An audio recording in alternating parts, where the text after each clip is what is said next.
हरे कृष्णा। ओम अज्ञानतिमिरान्धस्य ज्ञानाञ्जनशलाकया चक्षुरुन्मिलितं येन तस्मै श्रीगुरुवे नमः। जय श्री कृष्ण चैतन्य प्रभु नित्यानंद श्री अद्वैत गदाधर श्रीवासादि गौर भक्त वृंद। हरे कृष्ण कृष्ण कृष्ण हरे हरे, हरे राम राम राम हरे हरे।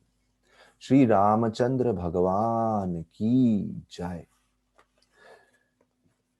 एक बार क्या हुआ, वाल्मीकि मुनि जो रामायण की जिन्होंने रचना की है उनके बारे में कथा आती है कि वाल्मीकि मुनि बहुत ही नम्रता से और बहुत ही ईगरनेस, तत्परता से, नम्रता से इच्छा रखते हुए एक ऐसे व्यक्ति के बारे में जानने की जो कि सबसे बड़े सभी गुणों से संपन्न है, उनके बारे में जानने की, कोई बिना किसी प्री कंसीव्ड नोशंस के, बिना किसी पूर्वग्राही विचारों के द्वारा अपने मन धड़क धारणाओं को बाजू में रखते हुए अपने गुरु नारद मुनि से प्रश्न पूछे।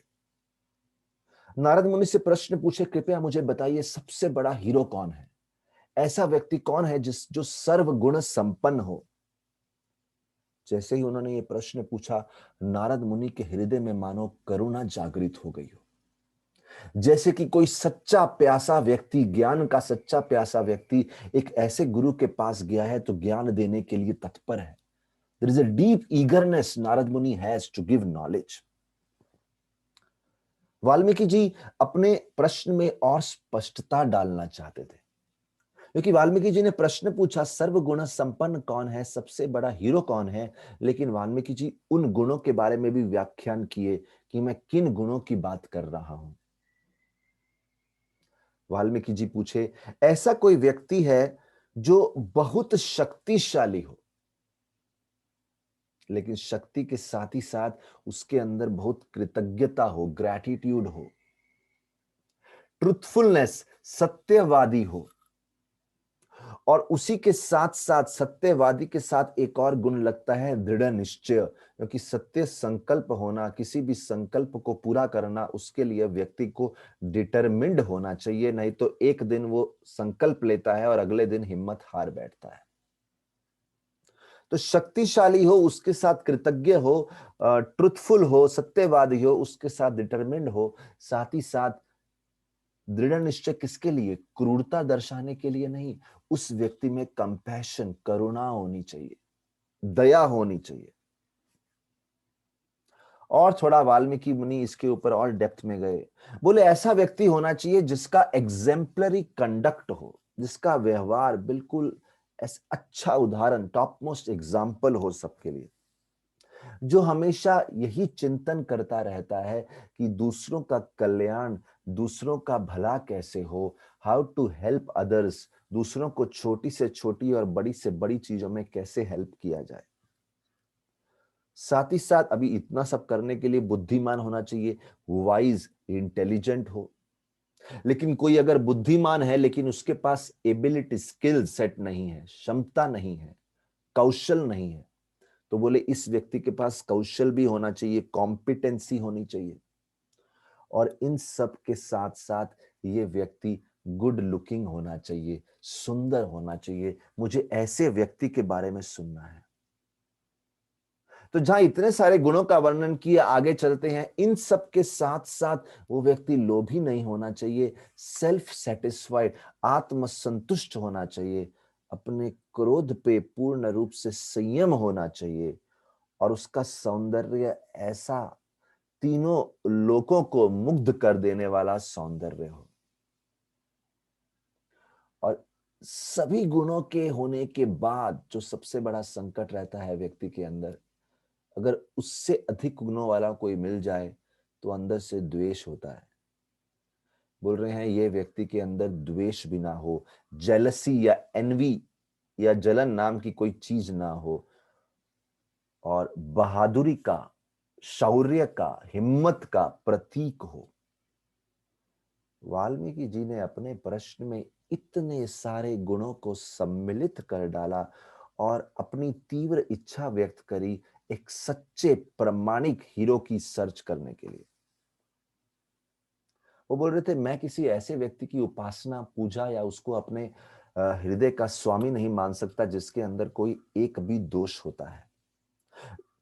लगभग मेरे कहने का मतलब है 24 प्रमुख गुण होते हैं एक व्यक्ति में, वो सारे 24 प्रमुख गुण एक ही व्यक्ति में सम्मिलित होने चाहिए। मुझे उनके बारे में बताइए। देखिए, बहुत इंपॉर्टेंट प्रश्न है कि जब हम किसी को अपने जीवन का हीरो मान लेते हैं, किसी को हम अपने जीवन का एक उदाहरण, एक मॉडल मान लेते हैं कि हम इस व्यक्ति से बहुत प्रभावित हैं, तो उस व्यक्ति में कोई एक गुण हो सकता है, 2 हो सकते हैं, 3 हो सकते हैं, लेकिन सभी गुण नहीं हो सकते। और जब हम किसी के सौंदर्य से अट्रैक्ट होते हैं, लेकिन जब उसके नजदीक जाते हैं, देखते हैं उसके अंदर तो बहुत सारे दोष भी हैं। शायद क्रोधी व्यक्ति है, शायद उसकी वाणी में दोष है। किसी की वाणी सुनते हैं, किसी का जैसे म्यूजिक सुनते हैं, लेकिन जब उस व्यक्ति को देखते हैं, कभी-कभी रूप में इतना सुंदर नहीं होता। कोई रूप में सुंदर है, वाणी में मिठास है, धन नहीं होता, बहादुरी नहीं होती, कमजोरी होती, इत्यादि इत्यादि, शारीरिक रूप से कमजोर होता है, कुछ भी हो सकता है। तो ये सब जानने के बाद ऐसा व्यक्ति कोई किसी भी दोष से युक्त नहीं है, मुझे ऐसे व्यक्ति के बारे में जानना है। और सच्ची बात तो यही है, हम तभी संतुष्ट होते हैं जब ऐसे व्यक्ति से रिश्ता जुड़ जाए जो सर्वगुण संपन्न हो।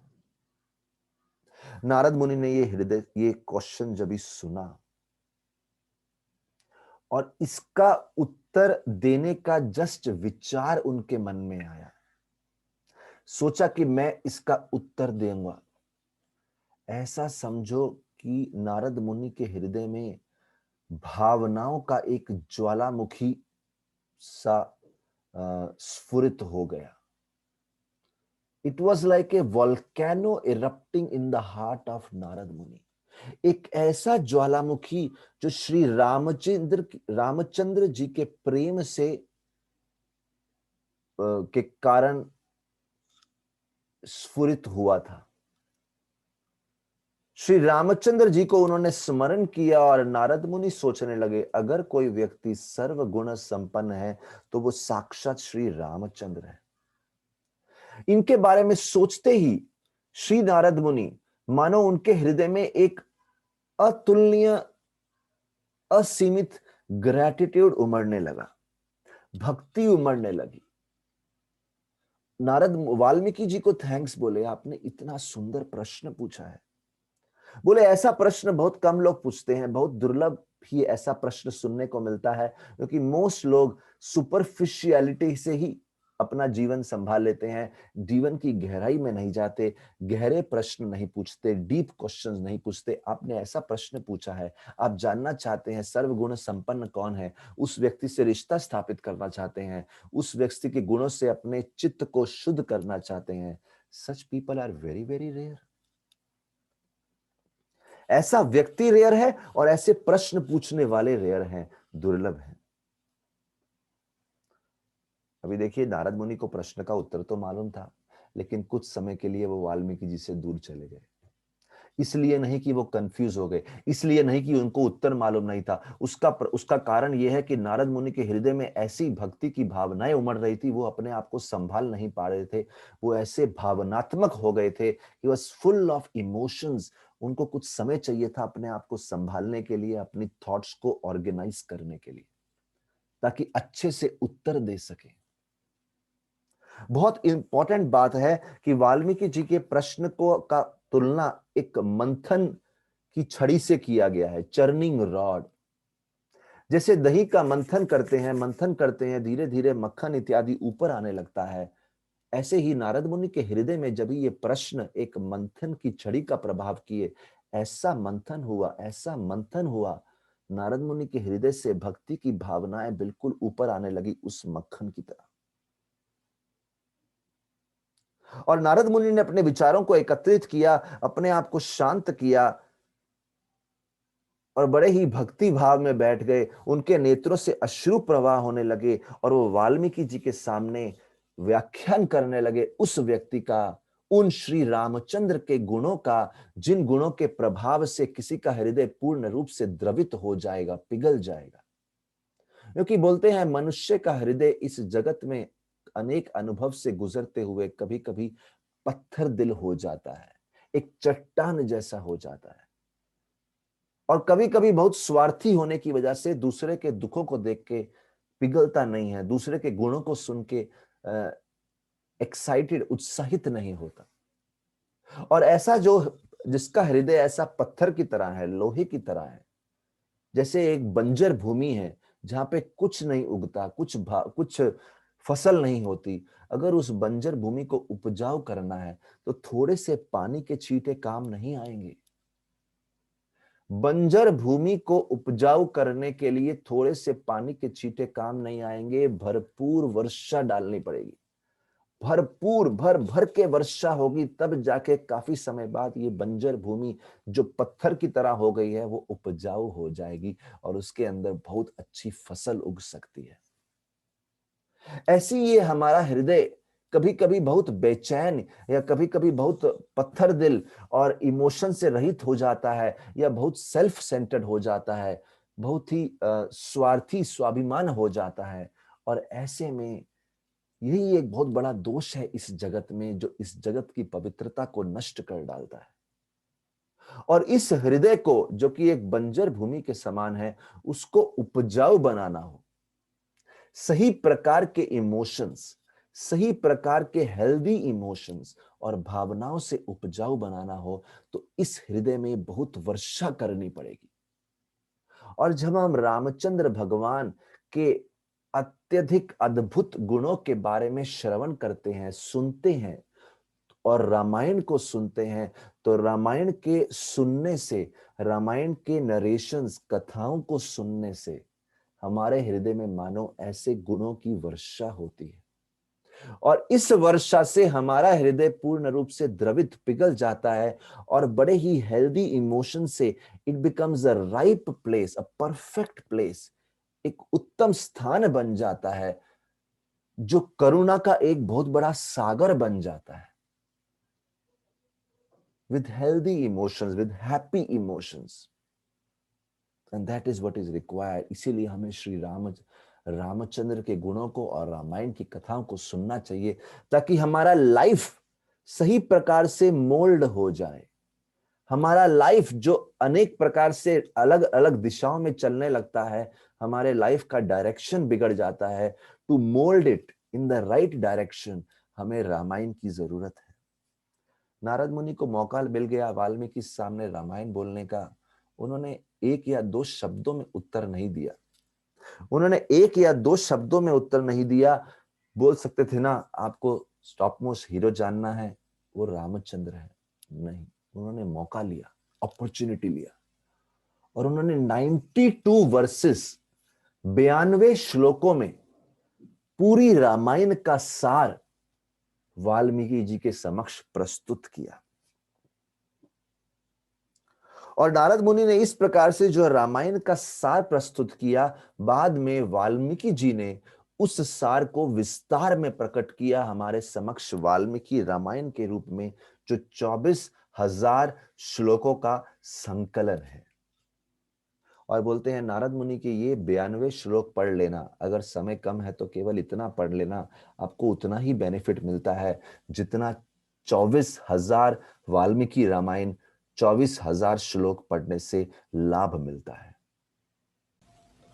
अभी नारद मुनि जी ने वाल्मीकि जी को रामायण तो सुना दी, और नारद मुनि बहुत स्पेशल गुरु हैं, कोई ऑर्डिनरी गुरु नहीं है। कितने सारे लीडर्स के गुरु हुए, कितने सारे बड़े बड़े राजाओं के गुरु हुए, कितने सारे ऋषियों के गुरु हुए।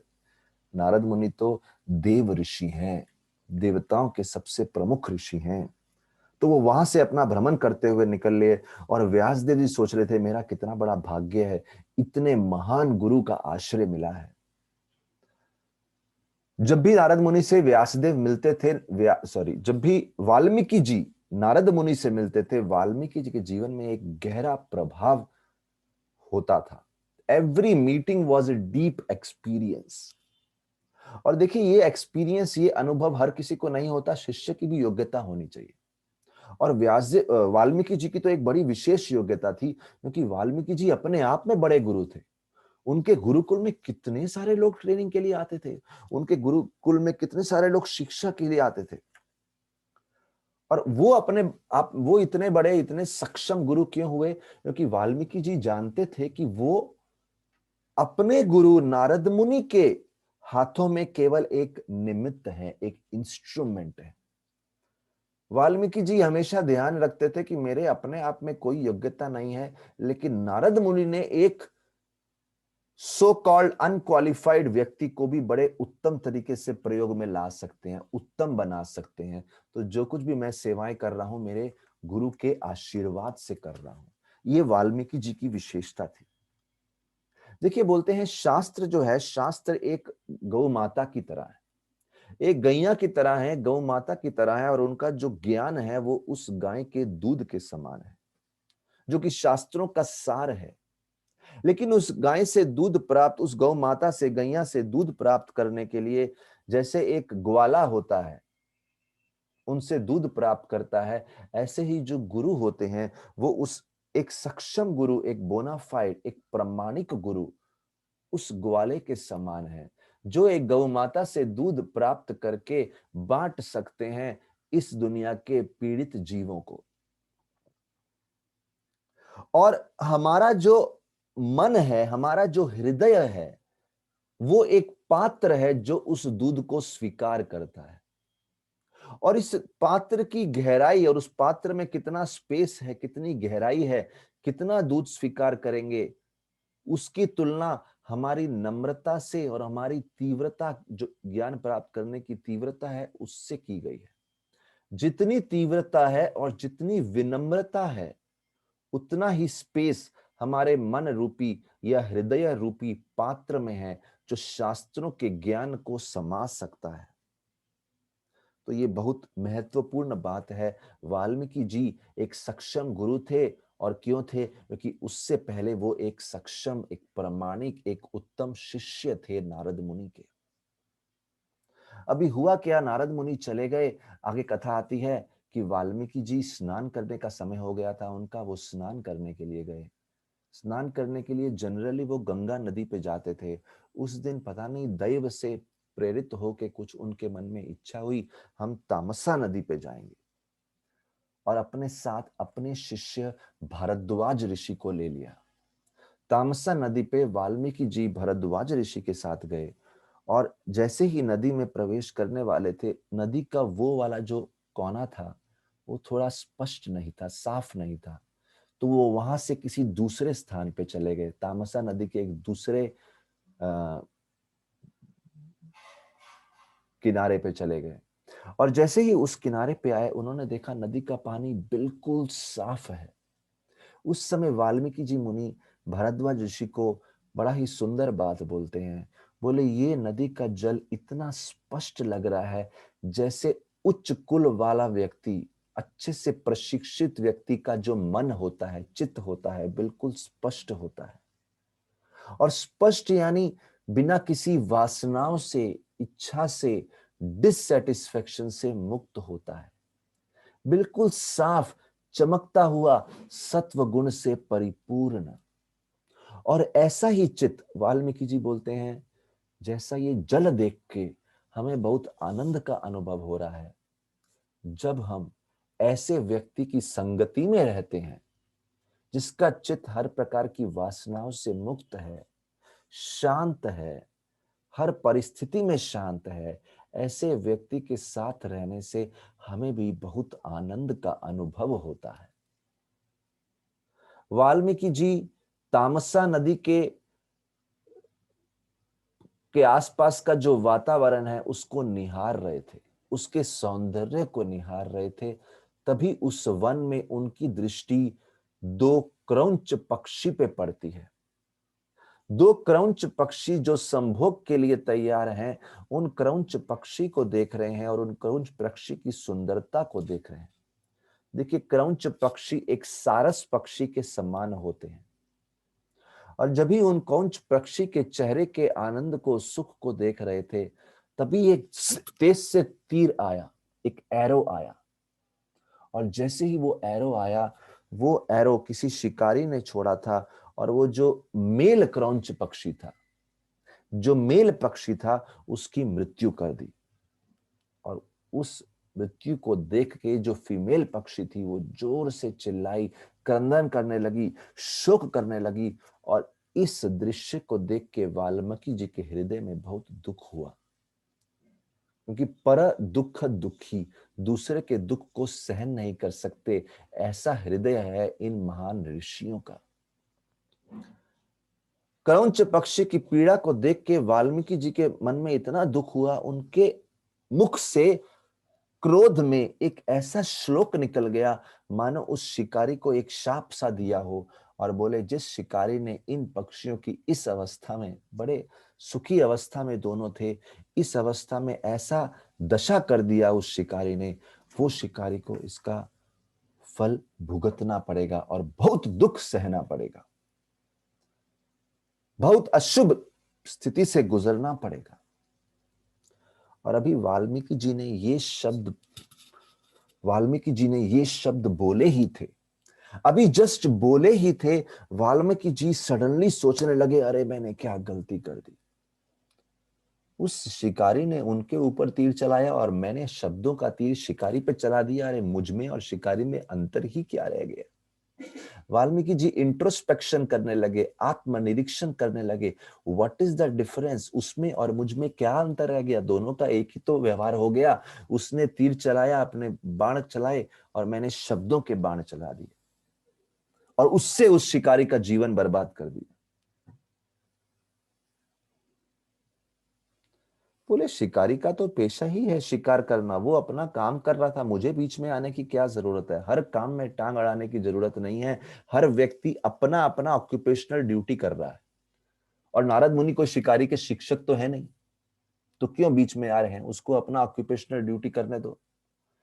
एनीवे, बात ये नहीं है सही है गलत है, बात ये है कि वाल्मीकि जी का जो रिएक्शन था वो बहुत इम्पल्सिव था, बिना सोचे समझे। तो यहाँ पे एक बात सीखनी चाहिए, जब हम जगत के दृश्यों को देखते हैं, इस जगत के अनुभवों से गुजरते हैं, तो हमारे हृदय में, हमारे व्यक्तित्व में क्रोध उमड़ता है। हम सब फील कर सकते हैं, अभी हमें क्रोध आ रहा है। और सत्वगुणी व्यक्ति जब अपने अंदर क्रोध उमड़ता हुआ दिखता है, अनुभव करता है, एक्सपीरियंस करता है, तो सत्वगुणी व्यक्ति जानता है इस क्रोध को हैंडल कैसे करना, किस प्रकार से इस सिचुएशन से डील करना है। क्रोध उमड़ रहा है, लेकिन वो उस क्रोध के वश में आके इंपल्सिव रिएक्ट नहीं करता। वो आत्मनिरीक्षण करके, इंट्रोस्पेक्ट करके, अच्छे से परख के अवस्था को धैर्य से रिस्पॉन्ड करता है। He doesn't impulsively react, but patiently respond to the situation. तो अगर हमारे व्यक्तित्व में अलग अलग अनुभवों में गुस्सा उमड़ता है, नो प्रॉब्लम, होता है ऐसा। अरे हम भावनात्मक जीव हैं, वी ऑल हैव इमोशंस, लेकिन उन इमोशन से डील कैसे करना, वो प्रशिक्षण सत्व गुण में मिलता है, इन मोड ऑफ गुडनेस। तो पहले तो बहुत शोक में चले गए वाल्मीकि जी, लेकिन बाद में सोचने लगे कि मैं शोक में था, लेकिन उस शोक में मेरे मुख से एक श्लोक निकल आया। शोक में मेरे मुख से एक सुंदर संस्कृत का श्लोक निकल आया, और सोचने लगे ये श्लोक इतना सुंदर काव्यात्मक रचना है। It is such a beautiful poetry. शोक में शाप दिया, लेकिन शाप भी एक श्लोक के रूप में दिया। अपने साथ जो उनके शिष्य थे भरद्वाज ऋषि, उनसे पूछने लगे, तुमने नोट किया क्या, कितना सुंदर श्लोक था। तो बड़ा ही मिक्स इमोशन वाल्मीकि जी के हृदय में उमड़ रहा है। एक तरफ शोक है, एक तरफ श्लोक है। शोक दुख का कारण है, क्योंकि शोक है कि मैंने क्रोध दर्शा दिया बिना सोचे समझे, बिना उस पर विचार विमर्श किए। तो जब हमें मन करता है इसको पनिशमेंट देना है, किसी को पनिशमेंट देने से पहले किसी व्यक्ति से विचार विमर्श कर लो, क्या ये पनिशमेंट जायज है या जायज नहीं है। चाहे वो परिवार में ही किसी को पनिशमेंट देना हो, समाज में देना हो, नौकरी बिजनेस इत्यादि में देना हो, पहले विचार विमर्श कर लो, क्या ये मेरे अहंकार से उपजा हुआ पनिशमेंट है, या ये पनिशमेंट सच में उस व्यक्ति का कल्याण करने वाला है। क्योंकि पनिशमेंट या प्रशंसा इस आधार पे करनी चाहिए क्या उस व्यक्ति का कल्याण होगा। अगर अत्यधिक प्रशंसा करके किसी व्यक्ति के अंदर घमंड आ जाएगा, नो नीड। और पनिशमेंट दे के अगर व्यक्ति का कल्याण नहीं होने वाला, नो नीड। किस परिस्थिति में रिवॉर्ड देना है, उपहार देना है, या फिर उसको या उपहार देना है, या फिर साथ ही या फिर उसको पनिश करना है, दंड देना है। What? It needs maturity, it needs discussion. और तीसरी बात हम देख रहे हैं कि वाल्मीकि जी जो इतने क्रोध में हैं, उन्होंने कुछ नेगेटिव शब्द, नकारात्मक शब्द बोल दिए, उससे उनकी ही चेतना दूषित हो गई, उनकी ही चेतना दुखी हो गई। तो जब हम क्रोध के भाव में, अहंकार के वश में कुछ शब्द बोल देते हैं, उससे काफी समय तक हमारी ही चेतना दुख का अनुभव करती रहती है। मानो आपने किसी जलते हुए कोयले को पकड़ लिया हो किसी और पे फेंकने के लिए, लेकिन उस कोयले से आपका हाथ भी तो जल जाता है। लेकिन मजे की बात क्या है, इंटरेस्टिंग बात क्या है, भरद्वाज ऋषि ने जब देखा वाल्मीकि ऋषि को इस प्रकार क्रोधित होते हुए, उस समय भरद्वाज ऋषि ने ये नहीं सोचा, अरे मेरे गुरु कैसे हैं, कितने इंपल्सिव हैं, ऐसे ही क्रोधित हो जाते हैं। हाँ, क्या मतलब है इनसे शिक्षा लेने का, ये तो खुद ही इनका क्रोध पे संयम नहीं है। भरद्वाज ने अपने गुरु को जज नहीं किया, आलोचना नहीं करी, क्योंकि भरद्वाज ऋषि जानते थे जब कोई महान व्यक्ति जो साधारण परिस्थितियों में, जिनका अपनी इंद्रियों पे बहुत संयम है, पास्ट में कहीं ऐसे एक्सपीरियंस हैं जब वाल्मीकि ऋषि हमेशा शांत स्वभाव के रहे हैं, आत्म संयमी रहे हैं, सेल्फ कंट्रोल्ड रहे हैं, हमेशा ऐसे इंपल्सिव, उतावले, व्याकुल नहीं होते। He is not always like that. अभी ऐसा दिख रहा है, ऑलवेज ऐसा नहीं होता। मैं अपने इस अनुभव को ओवरऑल अनुभव से कंपेयर कर रहा हूं। इसका मतलब आज जो ऐसा एक 1 in 1000 ऐसा कुछ अनुभव है, हजारों में एक बार वाल्मीकि जी ऐसा करते हैं, इसके पीछे जरूर कोई बड़ा कारण होने वाला है, which I do not know right now. लेकिन जरूर इसके पीछे कोई बड़ा कल्याण का कारण होगा। आई शुड नॉट जज, मुझे आलोचना नहीं करनी चाहिए। जब वाल्मीकि जी ने भारद्वाज ऋषि से पूछा, आपने मेरे क्रोध में निकले हुए जो श्लोक को सुना क्या, और श्लोक के अति अद्भुत सुंदर काव्यात्मक रूप को नोट किया क्या? भरद्वाज ऋषि ने बोला, हाँ मैंने भी नोट किया। और भरद्वाज ऋषि ऐसे नहीं कि गुरु को प्रसन्न करने के लिए हाँ में हाँ मिला रहे हैं, वो श्लोक था ही इतना सुंदर। वाल्मीकि जी सोच रहे हैं क्रोध में इतना सुंदर श्लोक मुख से प्रकट होना, इसके पीछे क्या रहस्य हो सकता है? What can be the secret behind it? Anyway, उस समय तो वाल्मीकि जी स्नान कर लिए, वापिस गुरुकुल में आ गए, पूरा दिन अपने शिष्यों को पढ़ाते रहे। लेकिन जितने भी कार्य कर रहे थे, शिष्यों को पढ़ा रहे थे, उनके बैकग्राउंड में, माइंड में कहीं ना कहीं वो श्लोक चल रहा था, और सोच रहे थे कि ये श्लोक के पीछे क्या रहस्य हो सकता है, मेरे मुख से क्रोध में इतना सुंदर श्लोक कैसे निकल आया। और अभी ऐसा चिंतन कर ही रहे थे तो पूरा दिन वो इस श्लोक को अपने मन से निकाल नहीं पा रहे। ये श्लोक जब बार बार उनके मन में, उनके हृदय में बज रहा था, कॉन्टिन्यूस चल रहा था, तभी उस समय एक ऐसे व्यक्ति का आगमन हुआ, एक ऐसे पर्सनालिटी का आगमन हुआ जो वाल्मीकि जी कभी सोच भी नहीं सकते थे। देखिए, अतिथि, अतिथि मतलब बिना तिथि के जो आ जाएं, गेस्ट बोलते हैं उनको। लेकिन ये तो एक आतिथ्य की हद ही हो गई। ऐसे अतिथि आ गए, साक्षात ब्रह्मा जी वाल्मीकि जी के समक्ष आके प्रस्तुत हो गए। अभी देखिए, ब्रह्मा जी जो पूरे सृष्टि में सबसे बड़े देवता माने जाते हैं, वो इतना आसानी से किसी के यहाँ नहीं आने वाले। वाल्मीकि जी के समक्ष ब्रह्मा जी साक्षात खड़े थे। वाल्मीकि जी जल्द से ब्रह्मा जी का सत्कार किया, स्वागत किया, और देख रहे थे ब्रह्मा जी के सौंदर्य को। और ब्रह्मा जी अपने चतुर्मुख ब्रह्मा है, अपने 4 मुखों से मुस्कान देते हुए, और अपनी 8 आंखों से, 4 मुख हैं, 8 आंखें हो गई उनकी, उन आंखों से अपने हंस के ऊपर बैठे हुए वाल्मीकि जी को बड़े ही प्रेम से देख रहे थे। वाल्मीकि जी को उनके आंखों से ऐसा वात्सल्य प्राप्त हो रहा था। वाल्मीकि जी सोचने लगे, ब्रह्मा जी क्यों आए हैं? ब्रह्मा जी तो पृथ्वी पे किसी साधारण कारण से नहीं आते। अगर किसी ने बहुत बड़ी तपस्याएं की हो, कभी कभी उस तपस्या से का फल देने के लिए आते हैं। लेकिन मैंने तो कोई तपस्या नहीं करी, और मैंने तो किसी कारण से ब्रह्मा जी को इनवाइट भी नहीं किया यहाँ पे, और ब्रह्मा जी मुझसे मिलने आए, मेरे में ऐसी कोई विशेष योग्यता भी नहीं है। तो उनको समझ में नहीं आ रहा ब्रह्मा जी क्यों आए। लेकिन किसी प्रकार से अपने मन को शांत करते हुए, एक बात तो था, वाल्मीकि जी प्रसन्न बहुत हुए कि ब्रह्मा जी आए। He was overjoyed. Brahma ji के सामने आके बैठ गए, बहुत सुंदर सत्कार किया अपने आश्रम में, जो भी फॉर्मेलिटीज पूरी करनी थी उनको अच्छा आसन इत्यादि दिया।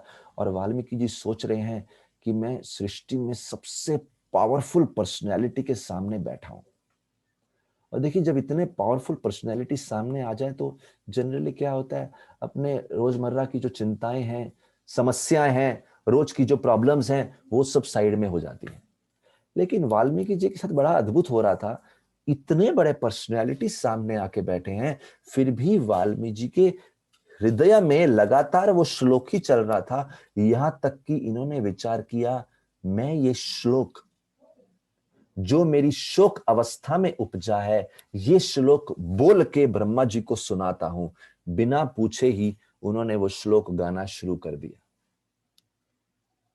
जैसे ही वाल्मीकि जी ने वो श्लोक गाया, इसमें देख बड़ी अच्छी बात है कि ब्रह्मा जी आए हैं तो आतिथ्य सत्कार किया, लेकिन इतने बड़े पर्सनैलिटी आए तो मालूम होना चाहिए समय ज्यादा नहीं है।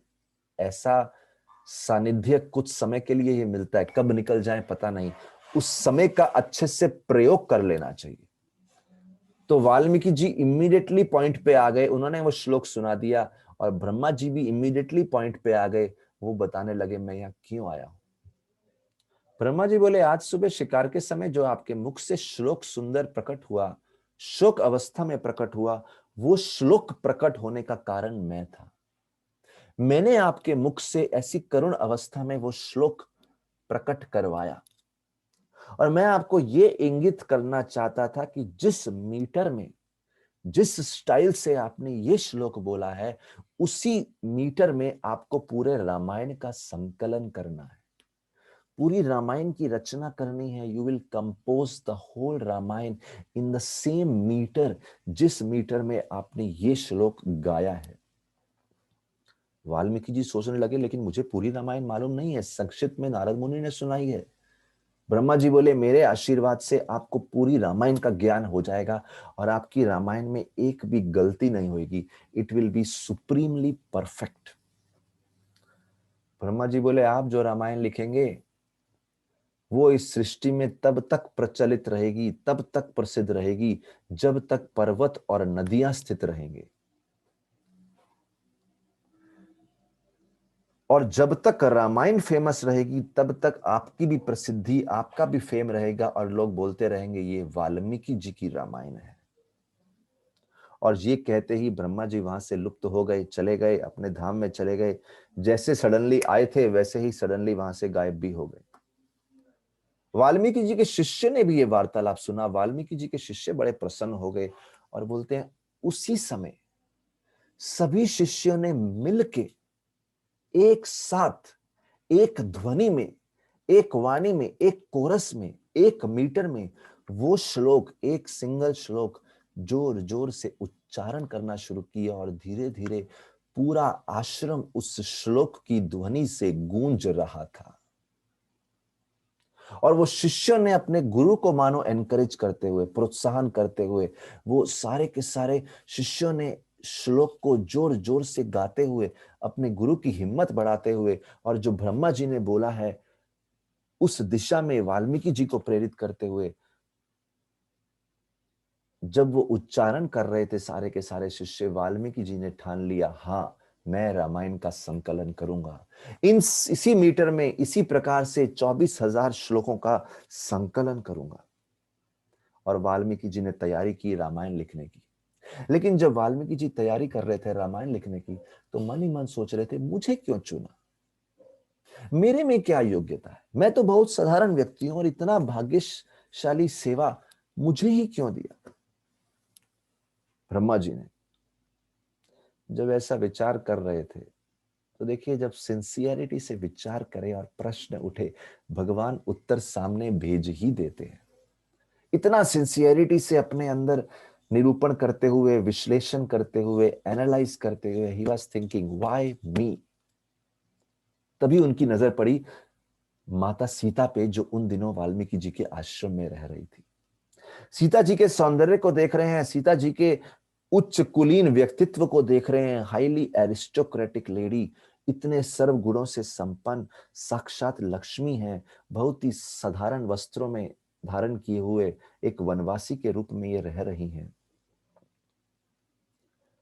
जगत माता है सीता। सीता माता को जब दर्शन किया और सोचने लगे, अरे शायद क्योंकि रामचंद्र ने, प्रभु रामचंद्र ने मेरे आश्रम को चुना सीता जी को आश्रय देने के लिए, और क्योंकि मैं प्रभु रामचंद्र की जो सबसे बड़ी संपत्ति है सीता माता, मैं उनकी सेवा में संलग्न हूं, तो माता सीता की कृपा से, जो मुझे प्रभु रामचंद्र की कृपा के कारण प्राप्त हुई है, उन माता सीता की कृपा से आज मुझे ये भाग्य मिला है, ये आशीर्वाद मिला है ब्रह्मा जी का, कि ब्रह्मा जी ने मुझे सेवा दिया कि मैं रामायण का संकलन कर सकूं।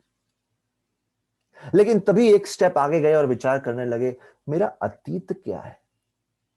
मानो कुछ ही क्षणों में उन्होंने अपने पूरे पास्ट को स्कैन कर लिया, पूरे पास्ट को स्कैन कर लिया और विचार करने लगे, मेरा अतीत जीवन, पास्ट जो है कैसे बीता है। एक गहरी सांस ली, आंख बंद किया और पूर्ण फोकस करते हुए देखने लगे मैं कौन था। देखिए व्यक्ति कितना ही बड़ा हो जाए, उसे अपना अतीत, अगर कोई बुरा अतीत है वो भूलना नहीं चाहिए। बोलते हैं हम कुछ अच्छा करो जल्दी से भूल जाओ, लेकिन जब हम कुछ बुरा करते हैं दूसरों को जिंदगी भर याद करो, याद रखो। वाल्मीकि जी ने याद किया कि मैं एक क्रूर, अत्यंत क्रूर शिकारी था, जो अपना धनुष बाण लेके बिना सोचे समझे शिकार करता रहता था। रत्नाकर नामक एक क्रूर क्रूर और बहुत ही इनफेमस शिकारी था। और सोचने लगे, नारद मुनि जी की कृपा हुई, माता सीता की कृपा हुई, और आज ब्रह्मा जी की कृपा हो रही है। और चिंतन करने लगे ब्रह्मा जी जैसे महान शक्ति का। बोले ऐसे महान शक्तियां इतनी शक्तिशाली होती हैं, इतने गुणी होते हैं, इतने गुणवान होते हैं, कि मेरे जैसे अयोग्य व्यक्ति के हृदय में भी कुछ अच्छा ढूंढ के उसको ऊपर, उसको निकाल के उसको भगवान की सेवा में लगा देते हैं। They can discover some potential in even the most insignificant person like me। चिंतन करने लगे ब्रह्मा जी की महानता का, कि ब्रह्मा जी इतने महान है, मेरे अंदर कोई योग्यता नहीं थी, मेरे अंदर उन्होंने एक कवि को ढूंढ लिया और उस कवि को प्रभु रामचंद्र की सेवा में लगा रहे हैं। ये महानता ब्रह्मा जी की है, मेरी नहीं है। मेरा तो अतीत बहुत बुरा है। और दूसरा चिंतन करते हैं कि मैं बहुत शोक में डूबा हुआ था। I was in amidst lots of negativities, और इतने शोक में डूबने की वजह से बहुत नेगेटिविटी के प्रभाव में चला गया था। ब्रह्मा जी आए और मुझे इस घोर नेगेटिविटी में भी पॉजिटिविटी दर्शा दी। इसलिए बहुत जरूरी है कि हम समय समय पे एक पावरफुल सत्संग का आश्रय लें, जो नेगेटिव से नेगेटिव परिस्थिति में भी हमको पॉजिटिविटी दिखा देता है। कभी कभी ऐसी नेगेटिविटी चारों दिशा में दिखती है, अरे ये बुरा हो गया, ये व्यक्ति हमें छोड़ के चला गया, ये व्यक्ति हमसे दूर चला गया, ये व्यक्ति ऐसा है, फलाना है, फलाना है। लेकिन उस, या फिर हमसे गलती हो गई, वाल्मीकि जी सोच रहे हैं मुझसे गलती हो गई, मैंने क्रोध प्रदर्शन कर दिया। लेकिन ब्रह्मा जी बोला नहीं, अभी जो नेगेटिव हुआ सो हुआ, उसके अंदर भी बड़ा कुछ पॉजिटिव हो सकता है, उसको देखो और उस पॉजिटिविटी का उत्सव मनाओ। ऐसा कभी मत सोचना कि हमसे कोई गलती नहीं होगी, होगी, गलती होती है, जाने अनजाने में होती है। जो हो गया सो हो गया। What's done is done, what's gone is gone. Now try to find positivity in the current circumstance. इन विचारों के साथ वाल्मीकि जी अपने अतीत में झाँकते हैं और अतीत में झाँक के उन्होंने क्या देखा, इसकी चर्चा हम अगले सेशन में करेंगे। बहुत-बहुत धन्यवाद। श्री रामचंद्र भगवान की जय। हरे कृष्णा। श्रील प्रभुपाद की जय।